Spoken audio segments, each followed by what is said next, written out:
here what he thinks it could be. Hey, okay, it's time Let's for check the it WoW out. news again because stuff's happening. We're about to have a new expansion, so I'm bringing the show back every week. And cool things are afoot today. More WoW is Bellular is getting always a welcome. new narrative director, so that's pretty big. Yeah. We're also seeing Blizzard I saw that job post go up. That was actually way on deeper Wowhead. on PTR encryption, which straight up is going to be really big for the health of the game in the future. Good. That That's a good and thing. a whole bunch more. Even the mounting rumor. As much as we like reading leaks, I think I'd rather see things in game. I'd rather see Blizzard drop the news, and I'd rather see something for the first time in game. I think leaks have gotten a bit too much lately. Like, we're getting leaks about, you know, the way that Wowhead has become, where they're able to literally read this encrypted data and tell us everything about an expansion or a patch before it comes out. I don't think it's healthy for the game. So I'm glad Blizzard's putting a bit of an effort towards keeping that shit locked away. Based on a leak that predicted Dragon Isles that I want to be a we're Murloc. going to get a new Yeah, Murloc allied allied race race soon, incoming. and there's data to suggest that. But of course, not as soon as you'll get bespokepost.com/Bellular20, today's sponsor. I agree. They're a sub box. Res, we get please. a wild Data deal. mining has taken some fun out of it, for $49 sure. for what's at least $70 in value, often much more. But what's great is the way that they go about it and the things they put together. You preview what you get beforehand. You can pause, Look at cancel, that. swap Look at that. boxes beforehand, meaning Anyone you're getting want a a knife? great deal on stuff you actually want and will actually use. Amazing. And as for some of the things I've got, well, we've got the Weekender bag. It's awesome. It's in my car right now. Beautiful. I've got this knife and its friends. The rest aren't here in the studio because they're in my kitchen. Some outdoors gear, the whiskey set. And if you want to know what's on now, well, want to brew your own beer? Do you want what you need for a deadly old-fashioned using the dram kit?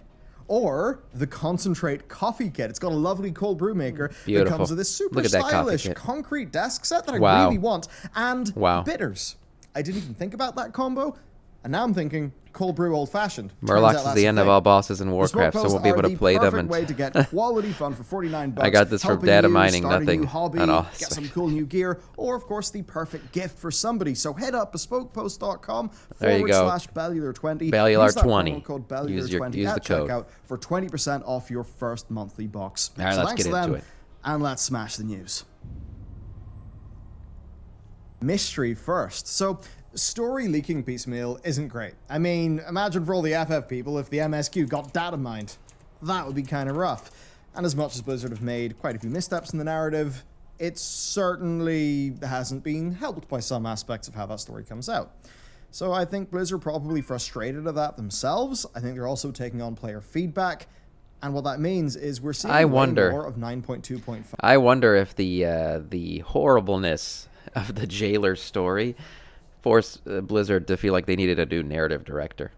I wonder what happened to the guy who wrote this shit. I mean, we all know that this wasn't like a one-man show, right? That you know, a lot of these orders came from up top, but what a new narrative director after what many believe was one of the worst storylines in the history of World of Warcraft and Shadowlands. Somebody lost their job or somebody got demoted. 5 be encrypted. In fact, the latest build has included 2 splash screens. One for Season 4, which is actually all just like a green, you know, empty texture. And I believe there's another one for 9.2.5 itself. That, of course, is kind of showing that the patch will release before the new season. And with the patch's splash screen being, like, just not there Isn't at all. Steve Denuser the narrative encrypted, director? He was, I yeah. think, well, perhaps was. that's just showing that they really don't want to spill the beans on what could be coming. Now, on that, I think there are 2 The guy who likes the large new Star Wars in the final storylines, season of Game of Thrones, actually. you're right. So Right. I think this actually means that there will be some stuff to get quite Good morning, excited Sugar Dust. for on patch day. Now, for what those storylines are, as we know, things are going on in Tirisfal, right? There is a quest that points Alliance players. It's the man- towards it's that basically man, being able Sam. to What's up, snoop on Deadric? How's it whatever's going? going on there, which I assume is the Horde storyline, and that also involves Kalia. More on her in a bit. Then there's a Queen's Gift cinematic. Now, there's encrypted stuff around that as well. He's a replacement. And one of the last things that Toronto said to Alliance players after all the stuff went down with Sovell is that she was going to go home to help her people heal. So Right. I think After she those are banished probably our Sylvanas 2 away. major plot beats, actually. I think it'll be the two of those for Horde and Alliance players. Yeah, yeah. In addition to... Most certainly, Undead and Night Elves are going to play a very early role in the expansion. We already know we have Night Elf refugees in Stormwind. We have a remaking of the map for the Undercity in front of Lordaeron and all that. We know Callie and Menethil. We talked about it in the last stream. If you missed it, it's up on the YouTube. Callie and Menethil's playing a role in the coming patches and things about the Undead. So we know that this whole Undead and Night Elf narrative are going to kind of take us from the Shadowlands, and we're going to go to Dragonflight. And in between, we're going to play out these storylines. A short Dark Iron quest that gives them some really cool weapons, and the longer Blood Elf quest we've talked about before. It's pretty neat. Yeah. Beyond that, then, there's also an encrypted Forsaken armor refugees set. are also We've got no idea longer what an that org, means, I believe. but Yeah, it could... that is correct. The Forsaken are all gathering in front of Lordaeron, lore-wise. That's where the Forsaken are. They are not sitting in Orgrimmar anymore. So they're about to do something, and Callie and Menethil is meeting them there. I wish his other project went well. If any of you played Kingdoms of Amalur, it was actually a side game made to fund an MMO project called Project Copernicus. Oh, okay. I never heard of it. With a story from R.A. Salvatore, the artwork from Todd McFarlane of Spawn. Oh, interesting. Perhaps tie into that allied race speculation, which would be kind of interesting. And as for what this overall means, look, when a new patch comes out on the PTR, we probably won't be getting key bits of narrative just like in little shreds of broadcast text. Number one, that does actually reduce the chance of there being kind of fake bad faith dramas. There's a really notable instance of this with basically a line, I forgot the specifics, but it was either going to be about like Sylvanas or Arthas. One of them was very obvious, but because it was just a shred of data mined text, people kind of took the bad faith thing. Now look, you guys know I'm not one to shy away from criticizing Blizzard, but certainly it's not helpful when the situation is made so chaotic by just all those fragments of broadcast text. So I think this will probably just allow us to sharpen in what actually matters when it comes to game feedback. And as for the stuff with the narrative, like, look, they should be able to ship the story without having a bunch of us lore nerds go in and give them notes in the PTR. Right. I think that's probably going to lead to a few issues. I mean, imagine if patch 8.1 wasn't on the PTR for scrutinization, because 8.1 was a lore mess as it first was on the PTR. So it does open us up for problems like that, but ultimately, if WoW was going to reach its best potential, That's interesting, Day. I didn't know kind that. of needs to not spill all the beans in its test server. So let's hope this one turns out well. There's certainly a lot of good that could happen. Yeah, I think there's a lot of promise. And I'm excited of what's to come. Honestly, 9.2 for me has been fun. You know, despite these player population issues that we're noticing here on the stream, it's been fun for me. And I'm excited about 9.2.5 and Dragonflight. So far, it just feels like things are heading in the right direction. That they've been listening, and it's all coming together finally.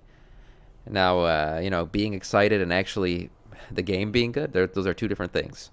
So we'll see. Let's talk about the allied race theory. Yeah, 9.2 was a great return. Yeah, I agree.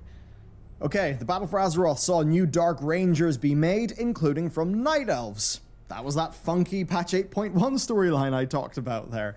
Yep. Now, by the end of that war, Delarin, that one from the cinematic, she leads the Night Elf group, and many of Sylvanas' own rangers had actually sided with the Horde. We then learned that Kalia and Derek vowed to help these new undead Night Elves work out, well, just what the hell was going on right with themselves. Of course, fast forward a few years, we're in Shadowlands. Shadowlands is done, and Kalia appears to be in that Tirisfal Glades questline that I just mentioned, and that's also something that will be decently cross-faction because the Alliance end up spying, I think, on whatever happens. Yeah. Now, add to this the leak that came from 4chan on the 16th of April. The famous leak that we've been talking about now for and this stream leak after said stream. Dragonflight, Drakthir, Invoker, Dragon Isles. It called out a bunch of features, a Q1 2023 release date. It was 100%. And an allied race pre-order bonus. 100% accurate so far. We then think, how the hell is that going to happen? An allied race pre-order? Who's the race going to be? Covenants don't make sense. No, no. And then you think No about Shadowlands it, tunes. what would this new patch be about if it's Taronda and Night Elves and then dealing with the Forsaken? Oh, it's about elves on both sides. Groups that, of course, were pretty messed up by the events of BFA and what Sylvanas did. Yep. Kalia as a character is involved with those elves. And then So when you try maybe. to think about what allied races would make sense, I think I mean, he's kind of making sense. He's making a good case for a Dark Ranger allied race, right? It has to do with this pre-patch stuff, all this undead and night elf stuff that we've talked about that's coming. Wouldn't it make sense for all these things to be going on, and then the pre-patch drops Dark Rangers? Maybe. Now we've already received our first race that can only be one class, right? The Drakthir can only be evokers. That's a race that can only be one class, which means Blizzard has done it. They've unlocked that door. So Dark Rangers essentially would have to be hunters. I mean, that's the only thing that would make sense lore-wise as a Dark Ranger. So could they release our first allied race that can only be one class as well? You know, you can make either a Blood Elf or looking Dark Ranger, or a Night Elf looking Dark Ranger, and it'd have to be a hunter. That's possible. That's possible. Because like I said, they've already done it now.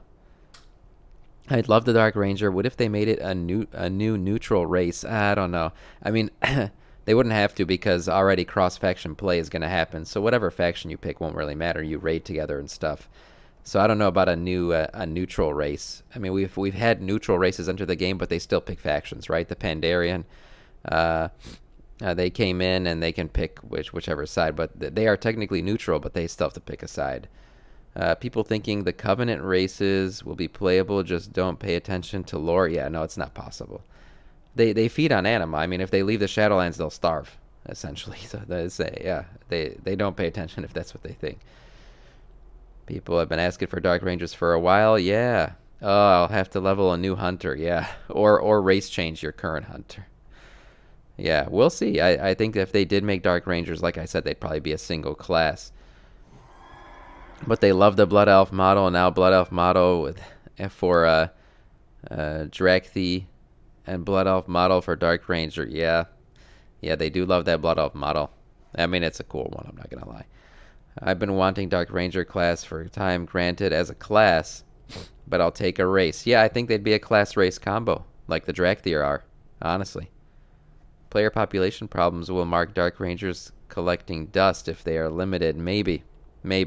But I think the player population problem is just a temporary thing for the most part. I mean, we're going to see an explosion of players watch in the final patches here and coming up to the expansion. That always happens. It's a matter of, do those players stick around? That's what the question is. Yeah. I think those Dark Rangers Forgot are about just cross-faction all already. they've Yeah, got it's coming. left, Next at least patch. for something they could easily weave the current narrative into.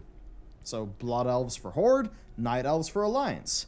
These will, outside of Death Knights, be the first playable undead elves. People have wanted that for ages. They've wanted to be a Dark Ranger for a very long time. They have. Yes, as we need an update on Azeroth lore, anima, accessibility, or Shadowlands denizens get some adaptation. If Blizzard rolls all of that into some fast lore dump, it'll be a wreck. Yeah, nah. I think Shadowlands is being left to the Shadowlands. I don't think it's ever coming to Azeroth. So this just does make a hell of a lot of sense. And it also does make sense of why we didn't see pre-orders open with the Dragonflight reveal. Because they haven't entered the story yet. That makes sense. For another marketing beat. Of course, if it ends up being the case. Or the game's just now, not there's ready for potentially that. a bit more proof or evidence, right? So the name Darkfallen, that used to refer to San Lane. Just those elf vampires we saw in Wrath, and actually in the new Blood Elf quest as well. But as of the Sylvanas novel, that word simply just refers to undead elves. Now, there was another thing floating around where Blizzard added a piece of music that was around the length of an allied race we talked quest, about this. which people really thought hard confirmed this almost, but no, it's actually something else. I'll explain that in a minute. But then there is that encrypted armor, right? I also saw some people claiming the new combat noises have been added.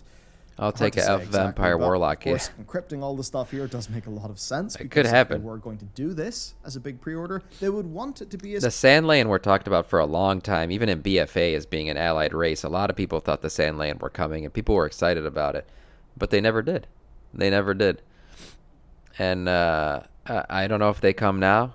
I don't know. This Dark Ranger speculation seems to be, it has something behind it. I would like the PTR to have no completed models and no quest flavored text. Hide the storyline a bit. People love being spoiled so hard these days, and then they get surprised when they find reveals underwhelming. Yeah, I don't play PTR for a reason. I like to find shit in game, and I'm glad Blizzard is working very hard now. They've changed a lot of their how they encrypt data for PTR and stuff like that. So Wowhead isn't constantly getting in there and leaking everything. I definitely think it hurts the game when we get all of the information months before a patch comes out. It just totally kills the hype. I'd rather see it in game for the first time, and that's why I don't ever play PTR or you'll never see me on alpha or beta for an expansion. I just don't do that. I want to see it for the first time in game when it's live and completed. To the vampire warlocks, I want it so much. All we got was the Sandlayan as a shadow priest talent that added a race quest where they failed to join the horde. Oh, it really? I never saw that quest line. I didn't even know that existed. Exactly, the lack of mystery and wonder in MMORPGs in general. Yes, I agree. Same goes for learning fights before a patch releases. I get that new players think they have to do that, but it ruins the game. I agree. Save more for in-game. A surprise. And of course, what we know from BFA is that allied races make for very compelling pre-order bonuses for people. True. And plus, come on, people have wanted to be a Dark Ranger since vanilla, so if they could fit it in, I think it would be pretty sweet. As for that music, well, actually it's an easy in-game implementation, right? I mean, that's just a reskin. That's easy as hell for Blizzard to do. Now, whether they give them, they'll probably, the only other thing they'd have to work on maybe is racial abilities, right? Dark Rangers might have some kind of special rate. Maybe they'll have like a Banshee's Wail or something like that. Who knows? But I think that'd really be the only thing they'd have to work on. As far as getting them in-game, like in-game assets, it's done. It's just a reskin. That's not hard. Change the colors. That's about it. Add a filter on top of a Blood Elf. There you go. You got a Dark Ranger now. Bro, even the cinematic for Dragonflight, they flashed the whole thing in the first second. I love the cinematic, but that bothered me. Yeah. I like the big reveals. I like to be surprised. Just got busted with the most recent update to the PTR. So Windrunner Spire now has a few family mementos in it, including a harp. And if you click on that harp, it plays that very same music. Of course, though, that hardly kills the allied race theory. So certainly food for thought. There's now, a Dark Ranger toy that makes you look like a Dark Ranger for 15 minutes. True. Of course, I'd say skip this segment using the chapter feature down below in the little They do play bar reskins all the time. They got this spoilers. exactly. That league also does claim that Morzond is the villain of Dragonflight. Yeah, we talked about this. Can we make sense of that? Well, I guess we can. And perhaps if those Darkfallen do end up being the allied race, then it kind of tells us we might be going in a Morzond-ish direction. Hard to know exactly. But I wouldn't be surprised if he was a real villain in this expansion. I wouldn't be against it. Look, time stuff. Yeah, Dave, that was a problem. I agree with Cataclysm. And with a lot of things is we don't learn about these villains in game a lot of times anymore, like Deathwing. We just learn about them either through what Blizzard says or supplementary books or something. Like, there has to be more lore in game. There has to be more lore in game. Patches and silently let us go with that. Have been for a very long time. I enjoy a good time loop. I enjoy a good time episode. And within a fantasy RPG, FF14 actually has recently done a whole bunch of stuff with time, and it has done it absolutely fantastically. Yep. Plus, within the Warcraft setting, it would be a really neat opportunity to visit some incredible locations. Perhaps even the War of the Ancients again, or just any of those other cool moments that have happened. There's really so much Blizzard could do. I mean, think about it, right? For some evidence. First, we powered up the Hourglass of Time and the Time Missiles in MoP. And when we did that, we saw a vision of Nosdormu's consort being killed by Kairos. So what gives there? I mean, Kairos is dead, but I don't know, something might have happened. Also, the Blood Elf quest that I talked about earlier, that brings back a character called Salandria, and she was in Children's Week in TBC. And during that, she was almost attacked by Bronze Dragons for what she the Bronze Dragons didn't like her. failed to do in the future. Well, guess what? Now she's all grown up, she's a Blood Knight, and the future is now. Then, of course, when Morzond was defeated in the Endtime dungeon in Kata, his final line seemed to question Aman'Thul. and we're now in a far better position to understand what that actually could mean. Could be interesting. Obviously, time stuff can be a horrendous mess when it's done badly, but I've always enjoyed the infinites in World of Warcraft. I just like this stuff. It opens up some fun potential. I also hope we get an infinite Dragonflight mount, because I always thought the infinites with their black and white, look, I always thought they were some of the most badass looking dragons in the game. So give me an infinite Dragonflight mount. I want it. Bolvar alluded to the Scourge lieutenants riled up and need to be managed during the flavor conversation with Mograine. That's correct. You stay a while and listen to that conversation, and I did. It would be neat if one of the patches is like a blood war, and we have to fight specifically the Sandland leading the Scourge army, but involve whatever antagonists we have in the Dragon Isles. Yes, Sumato, actually, there is going to be some Scourge fighting going on. We learned about that. This is like a whole new Blood Elf questline that's going to happen, and the Scourge is going to be involved in that.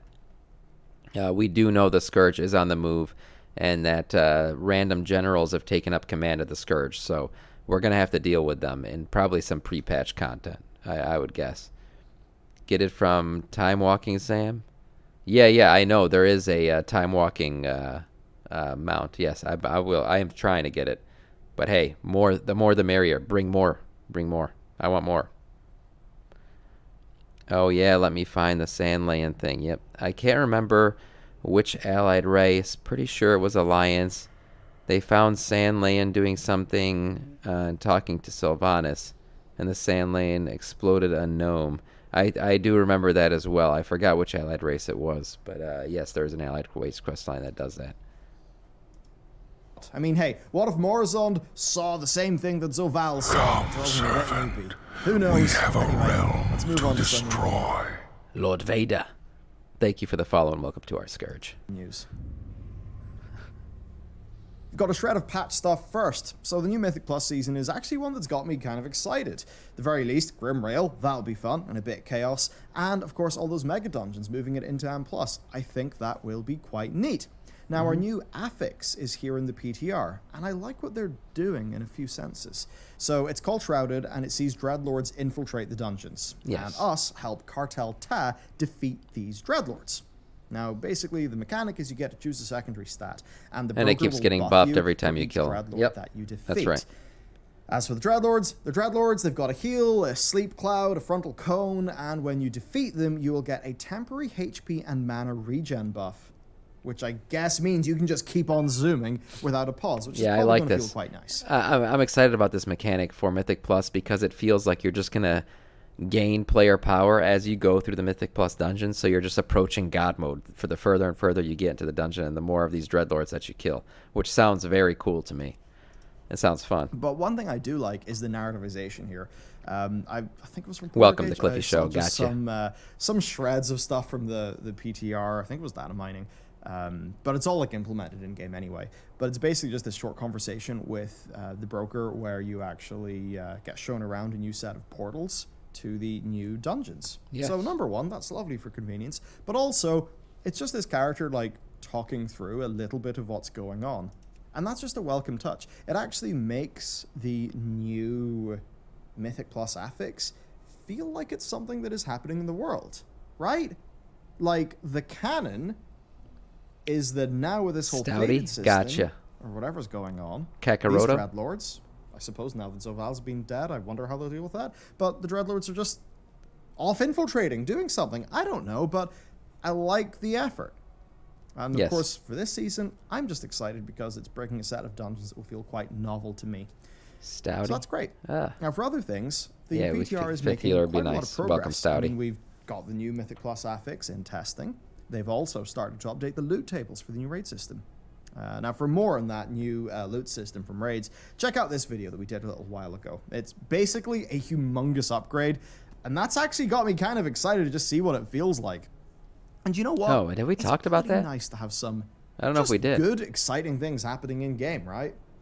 Now, there's a funny thing when we hop over to live, because once again, we've got massive Sepulchre nerfs. And mostly in Mythic, but a few are on all difficulties. Yeah. And I just bring it up because it's wild how thick and fast these nerfs have came. I mean, seriously, it's been constant. Well, I will say one reason why the nerfs have come so fast, I think, is because of the difference of what 9.2.5 is bringing, right? It's bringing the faded raid system. So all old raids are going to become relevant again. Let us lay waste to this realm. Stouty, thank you for the follow and welcome to our Scourge.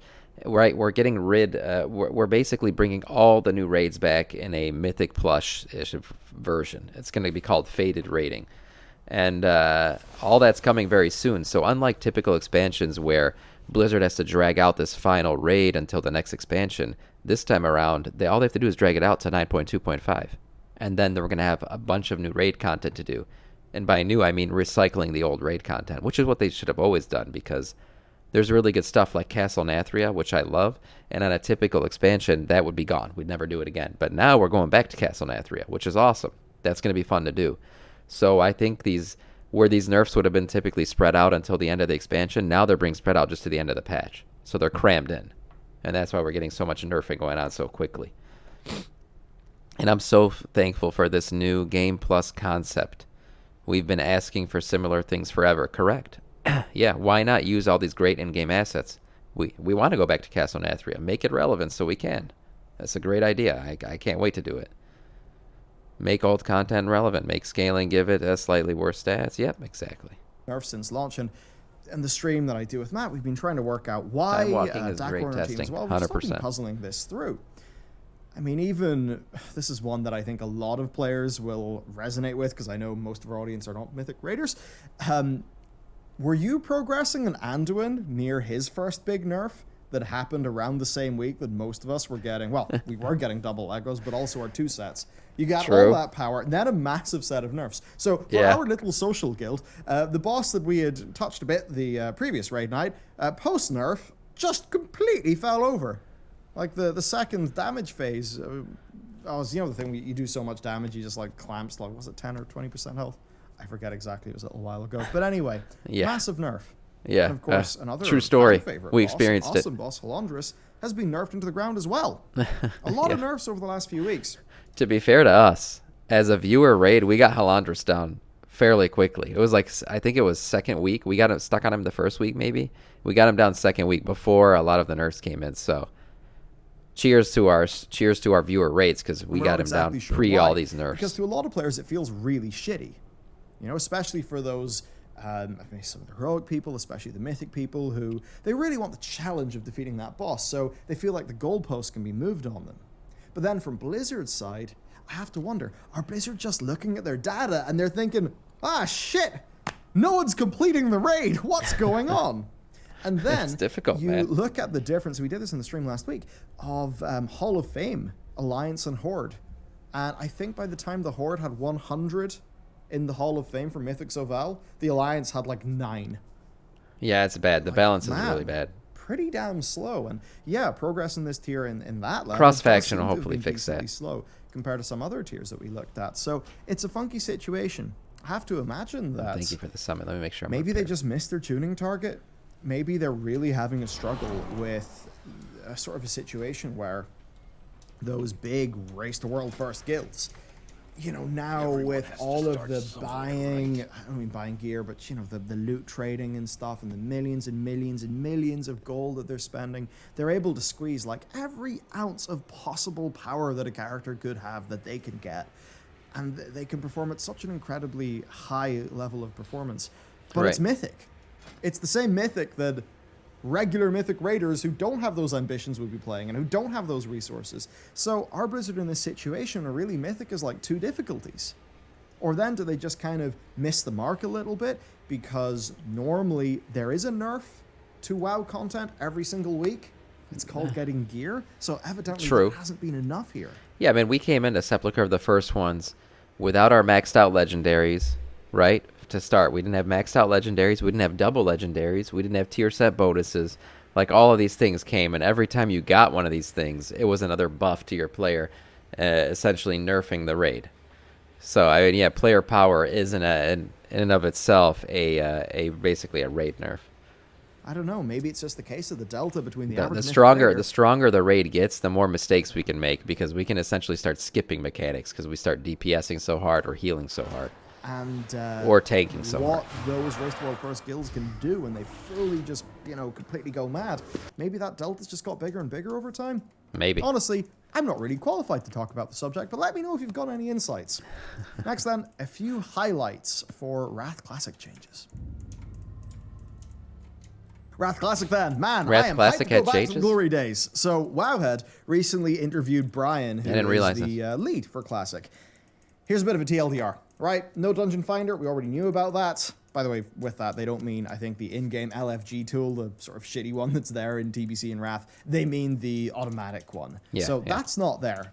But they are looking at how they can improve the group finding experience. So I'm very keen to see how that will play Maybe out. if they Are improve it gonna in Wrath, try they'll more improve it things in to chat game. channels, or will they In perhaps live WoW. add the pre-made group finder in, or maybe just upgrade the LFG one to be a bit better? Casuals, not bad. Hard to know. Casuals. Anyway, then raid lockouts. So Wrath is a really funky time for World of Warcraft because the amount of difficulty modes that the game had started to balloon. And I remember, was it Trial of the Crusader, where people really started to feel like they just had to run so many difficulty, different clears of the raid in 1 week. It was quite a new problem in Wrath because of the higher number of difficulties, especially when they decided to make heroic just a difficulty mode instead of an optional thing on a boss you're already doing, like they did in Ulduar. So they're basically, Blizzard are looking into, for Classic, how they can kind of slow that down or reduce the number of required runs that people have to do. And also, in line with how things were back then, race and class changes won't be there for Wrath Classic. But they are trying to find a fantasy-forward way of balancing racial, so that is good. And then this also touches on faction imbalance. I mean, you guys, a lot of you guys which is gonna something play I'm Wrath very Classic. aware I of, don't think I especially am. with I Rasp. So I'm not feel like really I only sure have so how much that time, really and is most of a it goes to solved live problem. game. And obviously, those faction disparities have been humongous on TBC Classic. I mean, as an Keystone example, for queues, Alliance will it be PvP, terrible? Yes. because Do I Matt want it? Dreadnought Yes. have been just dabbling in TBC Classic a bit.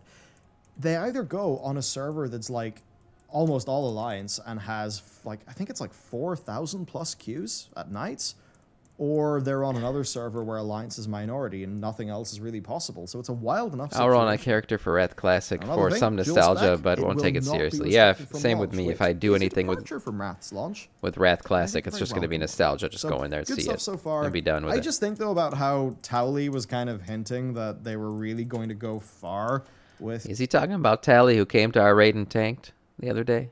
That's who he's talking about. That Tally, the Tally. Yeah, we know Tally on this stream. He's tanked before here. Things in Wrath Classic, and I just kind of wonder what that could mean. Nothing will after ever the be as playthrough. good as playing Anyway, Cast time will Classic tell. back in the I day guess we when should it was also fresh mention there's content. been Exactly. Beta stuff going. You can't go back, guys. You can't have a first time again, and that's why I don't play Classic. It will never be the same. I'll never be 16 again, living at my parents' house with no responsibility, so hyped to play Wrath with my friends. Those days are gone, and they'll never come back, no matter how much Classic is the same. It's not the same. They'll never be the same.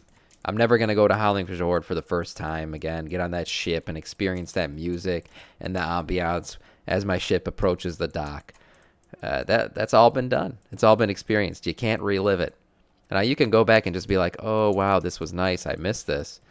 But to have those wow moments, those moments of complete awe and being enveloped in the game and just in that point in your life, too, where you really have nothing else going on besides WoW, that's gone. That's gone, sadly. But hey, don't be sad that what is it? Don't be sad that it's over. Be happy that it happened. That's how it goes. On, I believe, was it July, August? Playing WoW Classic doesn't Been have the sort of same penciled in nostalgia. as a Yep. rough date for the beta test of Wrath Classic. Yeah, and I think with exactly. that being said, very much. Not only has life changed, the player base has changed. We know way more. We were all noobs back then. We didn't know much about the game. Everyone was learning WoW at the same time that we were exploring. You're getting into Westfall and you see all this shit for the first time. I played Alliance, so I have a very Alliance-centric point of view about this stuff. But doing Dead Mines for the first time, like, everyone was a noob, right? And that kind of added to the fun of the game, where now everybody's just a fucking speedrunning pro, bashing their heads in and getting everything correctly done the first time. It's very different. Expecting Dragonflight's alpha. Look, if it happened in the next month, I wouldn't be surprised whatsoever. And in a bit of a surprise, World of Warcraft is getting a new narrative director. Yeah, it's a pretty major new job post that Blizzard have dropped over on their career site. Now, this person will few more report DPS to the and we'll creative get ready to director, go. who seemingly previously had all the responsibilities that this new job role is going to have, in addition to, I assume, to other things. And without reading into it too much, I think it makes sense. WoW's in-game storytelling has had ups and downs, let's just say. And it's relied... Spending 40 minutes running the dungeon entrance every time you died. Yeah, for some reason we didn't care. Shit, I remember the run to a Scarlet Monastery. Mind you didn't have a mount yet at 40, and sometimes we hit 40. We didn't have enough gold to even buy the mount. I would foot it to Scarlet Monastery, and I didn't care. It just seems like that was a different point in our lives where, we had nothing but time. So footing it to Scarlet Monastery was not a big deal. Now we'd be like, what the fuck is this? Can't get my fucking mount. Can't do shit. This game's a waste of my time. Very different. On books to fill in the gaps, like with Sylvanas, especially for character motivations. BFA was a total shit show. Shadowlands is kind of the pinnacle of just, boring and then storytelling. Blizzard often has really good ideas, but the thing is they just really mess up the implementation. And then there's the often funky problem of sometimes I do not miss carrying 40 soul cinematics and the books and the game aren't really in lockstep with each other. So perhaps then this new role existing will allow for the creative director to do their work better and for all of that to be better implemented across the various forms of World of Warcraft media, I would say hopefully especially in-game. Now, according to the listing, this new person is going to be guiding the narrative evolution. This is a high-end job. This is not just like a person to help out. This is the director, right? They're hiring a high-end person. Cultures and characters. They're going to communicate the story vision across the development team. They're going to balance moment-to-moment narrative with planning and execution of narrative arcs that will span multiple years. And it's that last part that's really key to me.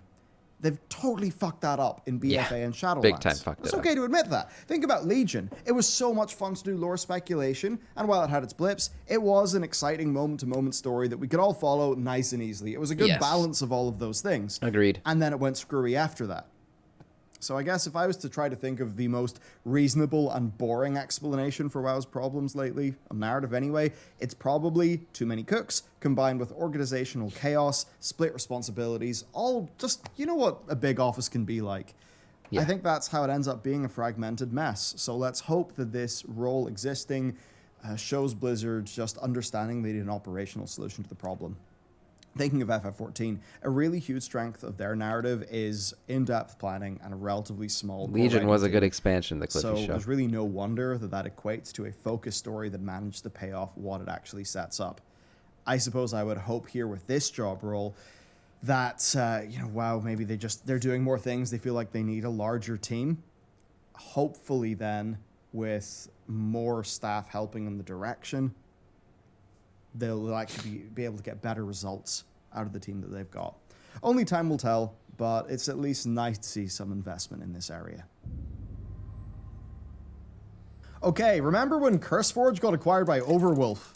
That was quite a drama. People didn't like the idea of using Overwolf's overlay to get the cursed client, right? That led to many competing add-on managers appear. Azure, which I think is not really being updated right now. I'm not sure. WoW Up is another one. It's a great one, I think. Actually, almost all of our team uses. Now, all of this then led to a whole drama over the CurseForge API because the third-party managers were pulling from the API, which of course was incurring cost for Overwolf, and it was also bypassing the whole creator economy thing that Overwolf have going that actually apparently leads to add-on authors getting paid, which I think is pretty good to support the great work that they do. But anyway, this has all led to API version 2, where creators can basically choose if they want distribution outside the CurseForge ecosystem, which would tie into their remuneration. I enjoy Legion more than WoD or Pandaria. I mean, I definitely enjoyed it more than WoD. I would say Pandaria, Legion was before Pandaria in my rankings. But they're not far apart. I enjoyed Pandaria and the new API has basically got terms of service that I think limit things down a bit so that the bandwidth and cost problems that Overwolf say they were having are mitigated somewhat. And then to make the whole thing a bit more appealing for end users, CurseForge can be used without the Overwolf overlay. Hey. That's a lot better. As for the other add-on managers, it's not like they're dead in the water. They can still pull from GitHub and Wago. I mean, a good example, WowUp. Like, you can just one-click install ElvUI and keep it updated from that, which I think is a pretty awesome feature. Anyway, there's just no been need this to click the ongoing update low-level button. drama. I think most of you probably won't really have picked up on it or seen much of it, but I there's saw just it, been a but I didn't feeling of really a lack care of that much. stability, I think, in the add-on space. It's led to a few little spats, some add-on creators being a bit worried about things. But at least now, I think we could be moving towards a position of there being some more stability and clarity, which is definitely good. And finally, Twib. This week in Bellular. Twib. It kind of flows with squib. Pretty weak.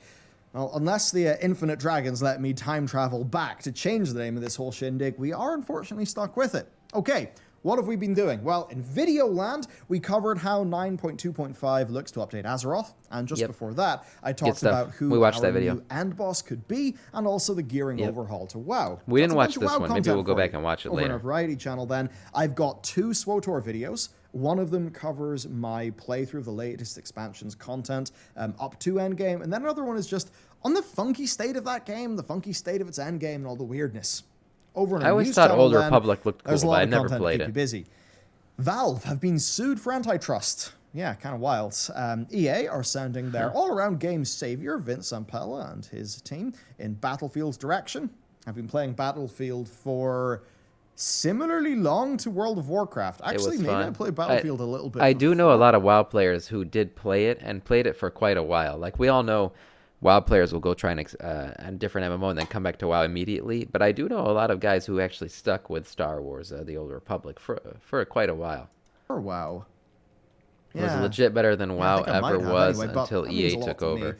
I hear that. I know a lot of people who liked that game when it came out, and it had a lot of potential, and then something, I don't know, I guess EA took over, as Stabby's saying, but something happened to the game that kind of took it in the wrong Hope would be direction. nice. Also, Sony's latest subscription offering is it's a bit weird for some people. For me, who didn't buy a bunch of PS5 launch games, it's a stupid value.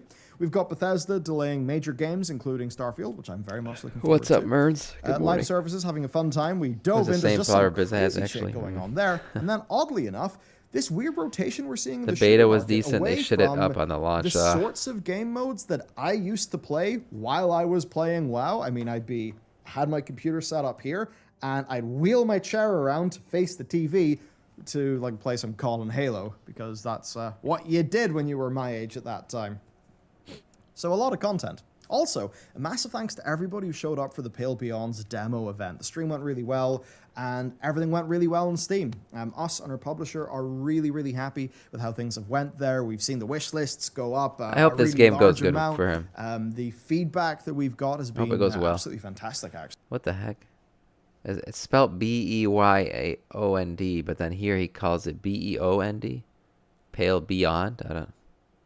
Maybe I'm missing something. Maybe they did that intentionally, but that seems like a typo.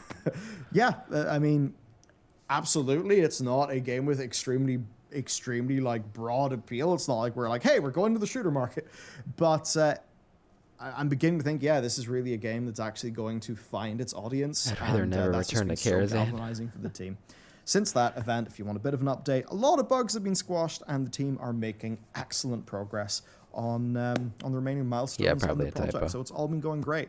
And I guess just, yeah, your support with all that was really fantastic. Things outperformed our expectations. And really, that's it for today's video. So the WoW news Awesome. is back. In future weeks, we'll probably have more spicy things to talk about as beta, alpha, All right. etc. all goes on. Till then, I would just say thank you for all your support. A big thanks to Bespoke Post for supporting us with today's video. And based on doing Thanks, Bellular. Guys, it's time to get into this raid. We got some demons to kill. Let's go. Let's get this shit started.